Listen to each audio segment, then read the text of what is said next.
मेरा सच्चा प्यार। सूरज नाम का एक लड़का अपने ही कॉलेज की एक लड़की से बेहद प्यार करता था, जिसका नाम नंदिनी था।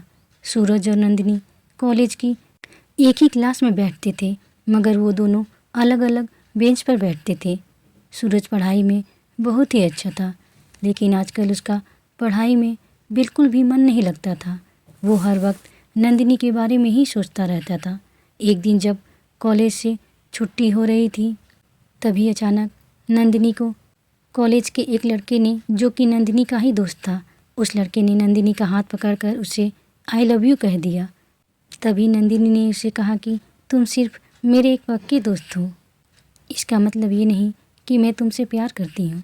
लेकिन उस लड़के ने कहा कि नंदिनी, जब तक तुम मुझसे आई लव यू नहीं कहोगी तब तक मैं तुम्हारा हाथ नहीं छोड़ूंगा। तभी अचानक सूरज वहाँ आ गया और सबसे पहले तो उसने नंदिनी का हाथ उस लड़के के हाथ से छुड़वाया और फिर सूरज ने बिना सोचे समझे उस लड़के के 2-3 थप्पड़ धर दिए। फिर उससे कहा कि जब नंदिनी तुमसे प्यार ही नहीं करती तो तुम उसके पीछे क्यों पड़े हो। तभी नंदिनी ने सूरज को धक्का देते हुए कहा कि तुम कौन होते हो हम दोनों के बीच में बोलने वाले। ये बात सुनकर सूरज निराश होकर अपने घर चला जाता है और नंदिनी सहित कॉलेज के सभी लोग भी अपने घर चले जाते हैं।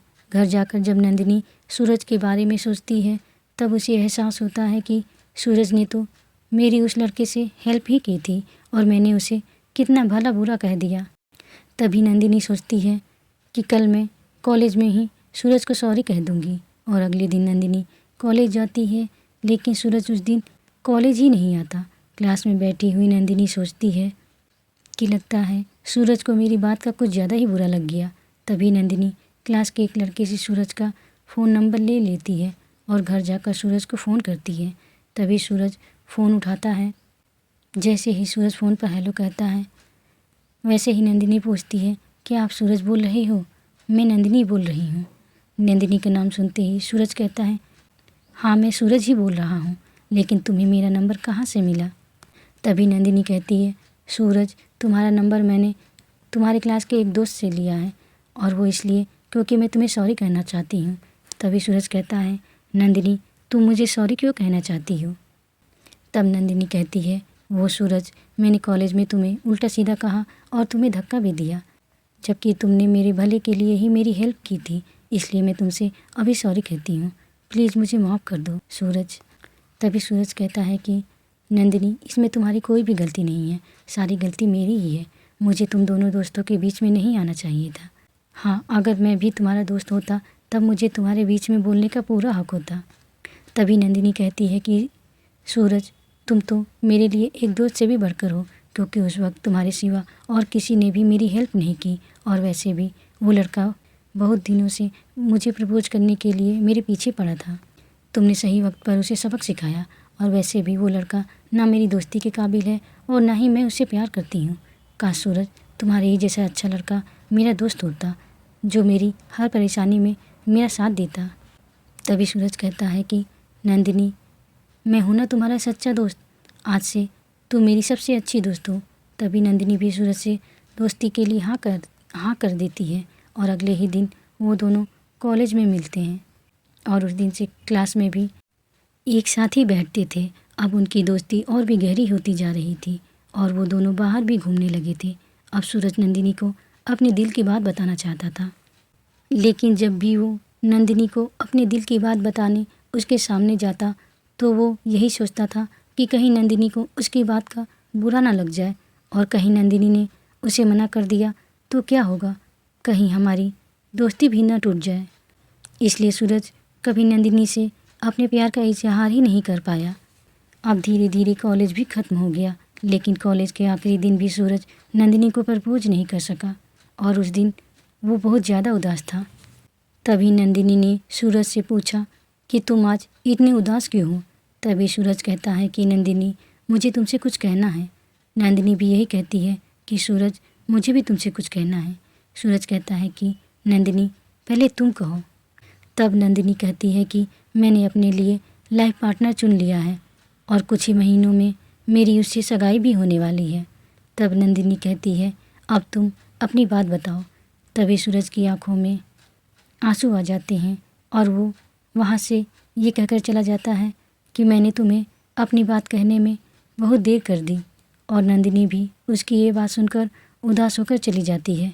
कुछ दिन बाद नंदिनी सूरज को फ़ोन करती है। तभी सूरज फ़ोन उठाता है और नंदिनी कहती है, हेलो सूरज, तुम्हें क्या हो गया? ना तो तुम मुझसे मिलते हो, ना ही फ़ोन करते हो। क्या यही है तुम्हारी दोस्ती? कुछ महीनों में मेरी सगाई है, सारा काम तुम्हें ही तो करना है। तभी सूरज कहता है, सॉरी नंदिनी, मैं तुम्हारी सगाई में नहीं आ सकता क्योंकि मेरी जॉब शहर से बहुत दूर लग गई है और अगले हफ्ते ही मुझे वहाँ जाना होगा। ये कहकर सूरज फ़ोन काट देता है। तब अगले ही दिन नंदिनी सूरज के घर पहुँच जाती है। सूरज के घर का दरवाज़ा उसकी मम्मी खोलती है। नंदिनी उसकी मम्मी को कहती है, नमस्ते आंटी जी, सूरज कहाँ है? मैं उसकी दोस्त नंदिनी हूँ। सूरज की मम्मी कहती हैं, अंदर आ जाओ बेटी, सूरज अंदर ही है, वो हर वक्त तुम्हारी ही बात करता रहता है। और तभी सूरज नंदिनी को देखकर चौंक जाता है और उससे पूछता है कि तुम अचानक यहाँ क्यों आई हो? तभी नंदिनी कहती है, क्यों, क्या मैं तुम्हारे घर पर नहीं आ सकती?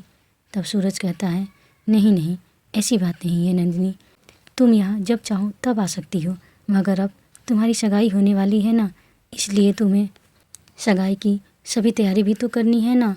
और मैं तुम्हारी सगाई में नहीं आ सकता नंदिनी, मैं मजबूर हूँ, प्लीज़। तभी नंदिनी कहती है कि सगाई की तैयारियाँ तुम्हें ही करनी होगी सूरज, क्योंकि अगर तुम ही सगाई में नहीं आओगे तो मैं सगाई किससे करूँगी? ये बात सुनकर सूरज के होश उड़ जाते हैं और नंदिनी से दोबारा पूछता है कि नंदिनी, तुमने क्या कहा, ज़रा दोबारा कहना। तब नंदिनी कहती है कि हाँ सूरज, मेरी सगाई तुमसे ही तो हो रही है।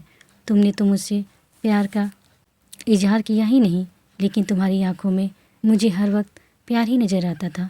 बस मैं तुम्हारे आई लव यू कहने का ही इंतज़ार कर रही थी, लेकिन तुमने मुझसे कभी कुछ नहीं कहा।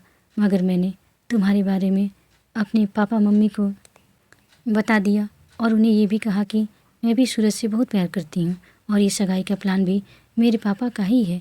वो मुझसे बहुत प्यार करते हैं, उन्होंने मेरी खुशी के लिए ही ये सगाई फिक्स की है। अब बस तुम्हारी हाँ का ही इंतज़ार है सूरज।